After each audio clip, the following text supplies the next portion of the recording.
I would like to address a motion that I received the other day from the city of Clarksville, Tennessee. Your attorney. Let me emphasize something.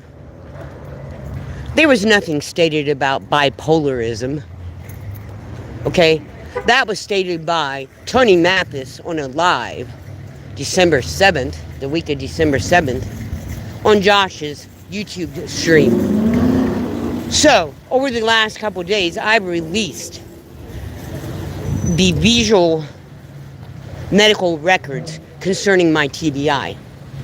You are a totally have an indifference and deliberately trying to defame my name and defame my person, and I'm not going to stand for that. Your police department and now the city attorney has actually taken a bold-faced lie and put it into a court document. So I'm asking you straight up, okay? Not only did you present false information about a medical condition I do not have, I had to release my visual medical videos from the surgery that I had on the 25th of November in this past week to prove that you're a liar. This is deliberate indifference of an individual with ADA. So, I'm telling you, if you live in Clarksville, Tennessee, you need to look out for yourselves, because the deliberate indifferences of that city,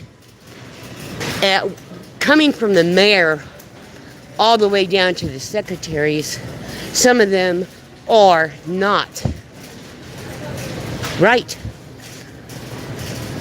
There is prejudice and discrimination in that city. But you broke HIPAA law. There is no proof that I have bipolarism. Is there proof that I have a disability of TBI? Yes. And it's plastered all over social media platforms. So now, not only do we have defamation of my character, defamation of my disability, slander of my name by those who threaten me, we have a city government entity that the city of Clarksville is responsible for out here breaking HIPAA laws. So you take that for what it is. That is some strange behavior from a city attorney. A city attorney putting out information about someone's medical, or trying to put out someone's medical records in a court document, which is public. It's public. What kind of BS is that? Now, I'm going to tell you something, okay? There are other individuals in Clarksville that reside there that are receiving worse treatment than I have. But unfortunately, they don't have the resources, they don't have the time or the emotional stability to stand behind or up to these individuals. Personally, I think that's really sad, because, I'm sorry, ma'am, because these individuals continue to downgrade individuals in the city of Clarksville, that they don't have to adapt their public service members to accommodate persons with ADA. Let me explain something to you. In the city of Clarksville, if you look on the website, the police department is all positive about a program they have. It's called Crisis Intervention Team. That particular program was founded with the fundamental outlines, guidelines, and policies that the city of Clarksville Their police departments and everyone that works for them accommodates individuals with mental illness so that they can have fair treatment. Okay? When, on various occasions, that I called the police in Clarksville while I've been there, they have not addressed CTI. They downplayed it. The officer even stated that he didn't have to accommodate ADA. That is wrong.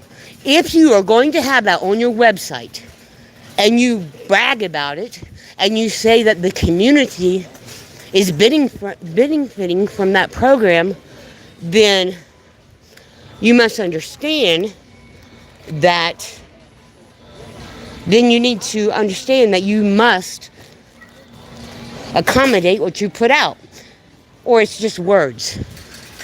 Your police department, your city, even after the mayor and the city council members were notified, you didn't care that you had a policy in place, but yet you didn't use that policy. That is falsehood. That is a lie to your own community. I would think that you all would take some action to understand that. Excuse me, ma'am. Excuse me. I think that you might have some more. Thank you. So I would think that your police department, your city officials, your mayor will look into what you have on your website, the attitude of your officers, and who do you think that you're protecting? Obviously, you're not protecting the community. This old girl here is not playing with you all. Okay? I'm not. And when you put out falsehoods about a medical condition, that really went over the edge. You lied about your crisis intervention team. You lied about your officers. You knew that I was threatened. You knew that my witness was threatened. You did nothing. You do nothing for the protection of my witnesses or myself. So you might want to consider what you have done. But you sent it straight to my hands in the mail on Saturday. So the truth is, your CIT program doesn't work. Even if your officers are trained, they state, and I have the witnesses from the hotel, they state, well, we don't have to have that being applicable to anyone. I don't have to adhere to that. You cannot state to me also that police reports can just be thrown away, because they can't. When a police report is written, it's a government documentation. So it's there. You cannot disregard one officer's police report. I'm not talking about incident report. I'm talking about a police report. You cannot state to an individual, oh, that police report is irrelevant, because it's not. It's a federal, state document. It's protected. It is part of my due process rights. So, you all take this in consideration. I want to thank you that you lied concerning my medical records. You don't even have my medical records. You know nothing about my medical records except what I released over the weekend and today. So, I'm entitled to my due process rights. And I will make sure that I go all the way to maintain my federal due process rights under the first 14th ADA federal laws and HIPAA laws. Your whole system needs to be having an overhaul. Good night.